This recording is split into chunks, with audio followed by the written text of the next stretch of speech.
ان الذین آمنوا والذین ہاجروا وجاہدوا فی سبیل اللہ اولئک یرجون رحمت اللہ واللہ غفور رحیم.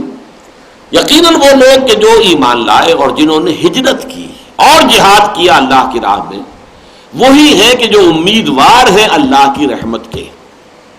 پہلی بات تو یہ نوٹ کیجئے کہ اللہ کی رحمت کے لیے کوالیفائی کرنا پڑتا ہے. رجا اللہ کی رحمت کی امید، اور یہ بغیر کچھ کیے، بغیر کوئی قربانی دیے، بغیر کوئی تکلیف برداشت کیے، بغیر کوئی اثار کیے اگر آپ رجا لیے کے جا رہے ہیں تو وہ پھر کوئی ایک آپ کے اپنے ذہن کا تصور ہے.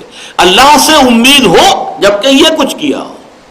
ان الذین آمنوا والذین ہاجروا وجاہدوا فی سبیل اللہ، وہ لوگ جو ایمان لائے اور جنہوں نے ہجرت کی ہے اللہ کی راہ میں اور پھر اللہ کی راہ میں جہاد کیا ہے.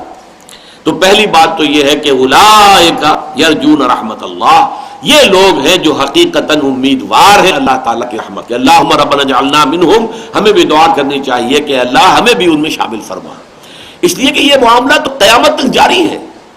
آج بھی وہ معرکہ تو جاری ہے حق و باطل کا، ستیزہ کار رہا ہے ازل سے تا امروز، چراغ مصطفی سے شرار بولابی، یہ جو چل رہا ہے. اور اب آخری معرکہ جو آنے والا ہے وہ بہت بڑا ہے، وہ دجال اکبر ہوگا، اس کا مقابلہ کرنا ہوگا مسلمانوں کو.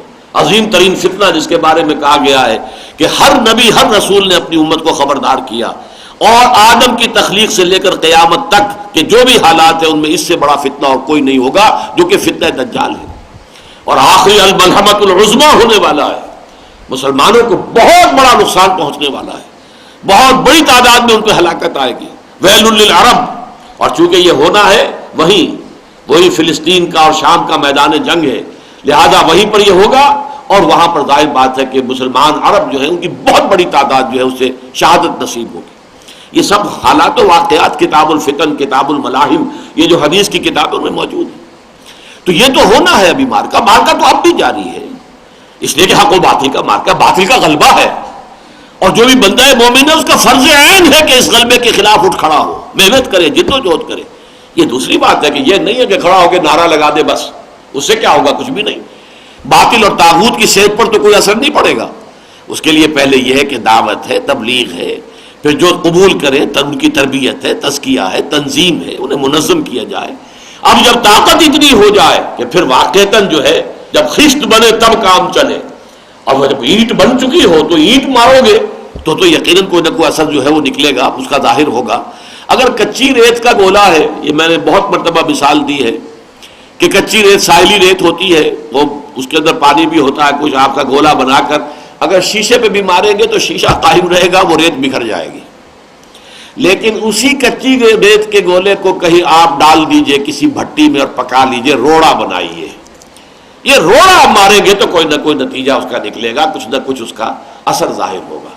اسی لیے وہ شعر میں نے آج 2 مرتبہ پہلے سنایا ہے، خاک میں مل اور آگ میں جل، جب خشت بنے تب کام چلے، ان خام دلوں کے عنصر پر بنیاد نہ رکھ، تعمیر نہ کر. تو یہ مراحل ہیں. پہلا مرحلہ دعوت و تبلیغ کا ہے، پھر مرحلہ ہے تربیت، تعلیم، تزکیہ اور تنظیم، جمع کرنا، منظم کرنا، جس کے لیے حضور نے بھی بیعت دی ہے. بایعنا رسول اللہ صلی اللہ علیہ وسلم علی السمع والطاعۃ فی العسر والیسر والمنشط والمکرہ وعلی عثرۃ علینا وعلی لا ننازع الامر اہلہ وعلی ان نقول بالحق اینما کنا لا نخاف فی اللہ لومۃ لائم. متفق علیہ. عبادہ ابن صامت فرماتے ہم نے بیعت کی تھی اللہ کے رسول سے، آپ جو حکم دیں گے سنیں گے اور مانیں گے، چاہے مشکل ہو چاہے آسان، چاہے ہماری طبیعتیں آمادہ ہو چاہے اپنی طباع پر جبر کرنا پڑے، چاہے آپ دوسروں کو ہم پر ترجیح دے دیں، ہم کبھی نہیں کہیں گے ہم آپ کے پرانے ساتھی تھے، آپ نے ایک نو وارد کو ہمارے اوپر ابھی سے بنا دیا، ہمارا حق تھا، نہیں کبھی نہیں کہیں گے. اٹس یور پریروگیٹو، آپ کا اختیار ہوگا. اور یہ کہ جسے آپ امیر بنائیں گے، ذمہ دار بنائیں گے، ان سے جھگڑیں گے نہیں، ان سے تعاون کریں گے. جیسے کہ حضور نے فرمایا من اطاعنی فقد اطاع اللہ ومن عصانی فقد عصى اللہ ومن اطاع امیری فقد اطاعنی ومن عصى امیری فقد عصانی. جس نے میری اطاعت کی اس نے اللہ کی اطاعت کی، جس نے میری نافرمانی کی اس نے اللہ کی نافرمانی کی، اور جس نے میرے مقرر کردہ امیر کی اطاعت کی اس نے حقیقتاً میری اطاعت کی، اور جس نے میرے نامزد کردہ امیر کی نافرمانی کی اس نے حقیقتاً میری نافرمانی کی. تو یہ مراحل گزر کر پھر وہ طاقت بنے جس کو قرآن کہتا ہے بل نقذف بالحق علی الباطل فیدمغہ، ہم حق کا کوڑا باطل کے سر پر دے مارتے ہیں جو اس کا بیجا نکال دیتا ہے۔ لیکن کوڑا تیار تو ہو جائے، رسی بٹی ہوئی تو ہو، مضبوط کوڑا تو ہو۔ تو دعوت و تبلیغ کا مرحلہ، پھر تربیت، تزکیہ اور تنظیم کا مرحلہ، اور اس کے بعد تصادم کا مرحلہ۔ تصادم میں پہلے پیسیو ریزسٹنس ہے جو مکے میں 12 برس رہی ہے، پھر ایکٹیو ریزسٹنس ہے، آخری مرحلہ قتال کا ہے، میدان جنگ میں آنا اور اپنی جان کی بازی لگا دینا۔ تو جو لوگ اس راستے پر چل رہے ہیں، اور اس میں بات واضح ہو گئی ہے، سورہ نساء میں یہ مضمون آ چکا ہے، جو شخص اپنے گھر سے ہجرت کی نیت سے، ارادے سے نکل گیا، چاہے وہ مدینے نہیں پہنچا، راستے میں موت آ گئی، یدرک الموت فقد وقع اجرہ علی اللہ، اس کا جو اجر ہے ہجرت کا وہ اللہ کے ذمے ہو گیا، چاہے مدینے نہیں پہنچا۔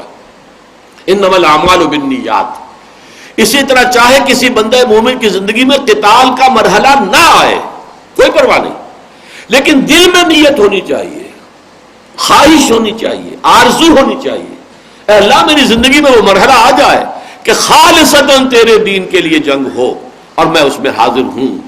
حضور نے فرما دیا من لم یغز، فلاں وہ ایک شخص کے جو نہ کبھی جنگ میں حصہ لیا، ولم یحدث نفسه لذلك، نہیں اپنے دل میں اس کے لیے کوئی آرزو، کوئی تمنا، کوئی خواہش رکھی، تو اگر اس حال میں وہ مر گیا فقد مات علی شعبۃ من النفاق، تو اس کی موت ایک قسم کے نفاق پر ہوئی ہے۔ اس آرزو کا ہونا ایمان کی شرط لازم ہے کہ اللہ تیری راہ میں جنگ کا موقع آئے اور میری اس کے اندر جان جو ہے تیرے دین کے کام آ جائے، مجھے شہادت کی موت عطا ہو جائے، جس کے لیے کہ خود حضور نے جو ہے آرزو رکھی، لَوَدِدْتُ أَنْ أُقْتَلَ فِي سَبِيلِ اللَّهِ ثُمَّ أُحْيَا ثُمَّ أُقْتَلَ ثُمَّ أُحْيَا ثُمَّ أُقْتَلَ، میرے دل میں جو ہے بڑی خواہش ہے، میں چاہتا ہوں میں اللہ کی راہ میں قتل ہو جاؤں، پھر مجھے زندہ کیا جائے، پھر ایک مرتبہ اللہ کی راہ میں قتل ہونے کی لذت دوبارہ ملے، خدا را آن کرم بارے نگر کن، یہ مجھ پر یہ جو ہے مرحلہ بار بار آئے، یہ میری خواہش ہے۔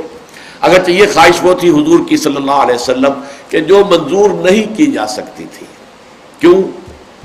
آپ رسول تھے، اور رسولوں کے باب میں اللہ تعالیٰ کی مستقل سنت یہ ہے کتب اللہ لاغلبن انا ورسلی، اللہ کا فیصلہ یہ ہے کہ میں اور میرے رسول غالب رہیں گے۔ نبی قتل ہو سکتے تھے، رسول قتل نہیں ہو سکتے۔ وَلَقَدْ سَبَقَتْ كَلِمَتُنَا لِعِبَادِنَا الْمُرْسَلِينَ أَنَّهُمْ هُمُ الْمَنْصُورُونَ، ان کی تو مدد ہو کر رہے گی، وَإِنَّ جُنْدَنَا هُمُ الْغَالِبُونَ، ہمارا لشکر غالب آ کر رہے گا، یہ ہمارا فیصلہ رسولوں کے باب میں، نبیوں کے باب میں نہیں۔ حضرت یحییٰ قتل ہو گئے، زکریا قتل ہو گئے، نبی کئی قتل ہو گئے، لیکن رسول قتل نہیں ہو سکتا۔ رسول کو قتل کرنے کی کوشش کی یہودیوں نے، اللہ نے اٹھا لیا زندہ، قتل نہیں ہونے دیا۔ محمد الرسول اللہ کو قتل کرنے کی سازش ہوئی، اور تمام گھرانوں کے نوجوان تیار تھے تاکہ کسی ایک گھرانے کے اوپر جو ہے آپ کے قتل کا الزام نہ آئے، کہ خام خواہ بنو ہاشم اسی گھرانے کے خلاف کھڑے ہو جائیں اور قتل کا جو ہے وہ معاوضہ طلب کرنے کے لیے یا قصاص کے لیے۔ تو ہر گھرانہ جو تھا مکے کا، اس کا ایک ایک نوجوان جو ہے اس جتھے میں لیا گیا تھا جو تلواریں سوت کر بیٹھے ہوئے تھے، اور حضور نکل گئے اور وہ دیکھ بھی نہیں پائے۔ پھر جب صبح حضرت علی اٹھے اس بستر پر سے، حیران رہ گئے لوگ۔ بہرحال اللہ تعالیٰ کا فیصلہ ہوتا ہے، وہ بچاتا ہے۔ واللہ یعصمک من الناس، اے نبی اللہ آپ کی حفاظت کرے گا لوگوں سے۔ بہرحال یہ راستہ ہے بندہ مومن کے لیے، یہ گویا کہ آج کے سبق کا لب لباب یہ آخری آیت ہے، والذین ہاجروا وجاہدوا فی سبیل اللہ اولئک یرجون رحمت اللہ، یہ لوگ ہیں جو کوالیفائی کرتے ہیں کہ وہ امیدوار بن سکتے ہیں اللہ کی رحمت کے۔ اس میں ایک پوائنٹ اور بہت اہم ہے، چونکہ ابھی غزوہ بدر نہیں ہوا اور یہ سب آیتیں اس سے پہلے پہلے کی ہیں، اور یہ سیرت کا یہ واقعہ ذہن میں رکھیے کہ غزوہ بدر سے پہلے جتنی بھی مہمیں ہیں 8، 4 سرایا 4 غزوات، ان میں کسی انصاری کو شریک نہیں کیا حضور نے۔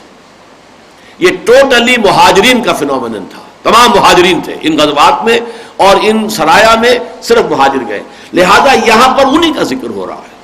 جبکہ ہم دیکھیں گے سورہ انفال میں جا کر پھر وہاں جا کر بات آئے گی والذین آووا ونصروا، یعنی یہ بھی آئے گا وہ لوگ کہ جو ایمان لائے، جنہوں نے ہجرت کی اور جہاد کیا، والذین آووا ونصروا، پھر ایک عنصر کا اضافہ ہو جائے گا، اور وہ لوگ کہ جنہوں نے پناہ دی اور مدد کی، تو انصار کا جو ہے وہ ایک علیحدہ ذکر آئے گا. لیکن یہاں چونکہ ابھی تک ان 8 مہمات میں کسی انصاری کو شریک نہیں کیا گیا، لہذا یہ خالصتاً مہاجرین کا فینومینن ہے، تو یہ آیت اسی کو کور کر رہی ہے.